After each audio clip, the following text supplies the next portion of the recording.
Alam ko naman na kapag ito ay nakita mo talaga namang maaakit ka dahil tingin pa nga lamang dito ay masarap na. Kaya naman kung gusto mo itong itry at makapagluto ng ganito, tara na, magluto na tayo. Siyempre, unang-unang gagawin natin ay iprito natin ang ham at bacon. Siyempre, may pa-ham at bacon si Mayora. Lutuin nga lamang natin ito ng bahagya. Hindi lang bahagya, mukhang sunog na choris. At kapag yan ay luto na, ihahon na natin sa kahirapan. Napakasarap na kahit ito lang masarap na, diba? O ang sarap na niya. Siyempre maglagay tayo ng butter. Tapos may 2 pirasong itlog ako, binati ko lang. At siyempre nilagay na natin. Tapos, isunod na natin ang ating 2 slice bread. Gayahin nyo na lang kung paano ko ginawa. Ganyan lang. At yan, lutuin lang muna natin ng bahagya yung itlog at pagkatapos, baliktarin natin. Ayan. At syempre, ilagay na natin yung ating ham at bacon. Tapos, naglagay na din ako dyan ng Eden Mayo. Ay, bahala na kung paano ang bigkas nyo. At syempre may pa-cheese. Syempre mas masarap. Naglagay nga pala ako dyan ng cheese. Ang ginamit kong cheese dyan ay yung quick melt para mas madaling ma-melt. Syempre quick nga eh. Char! At ayan na, luto na.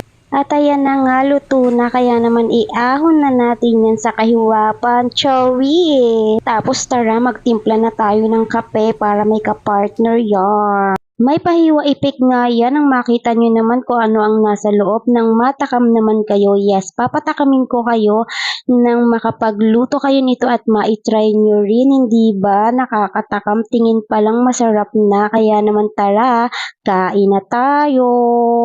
Almusal ko today. Gumawa ako ng sandwich. Thank you Lord sa food. Tsaka meron ako ditong kape. Kain tayo. Cheese. Huh? Grabe yun. Cheese.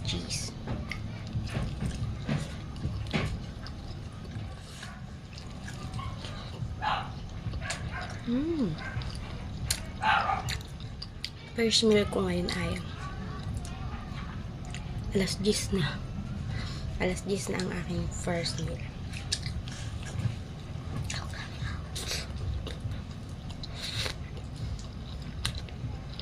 Maaga akong nagising kaya nakagawa ko. Nakapagluto ako.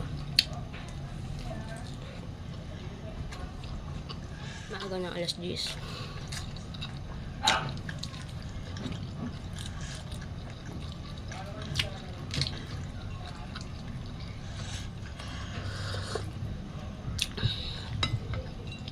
Medyo matapang yung kape ko. Konti lang yung nilagay kong coffee mate.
Bye!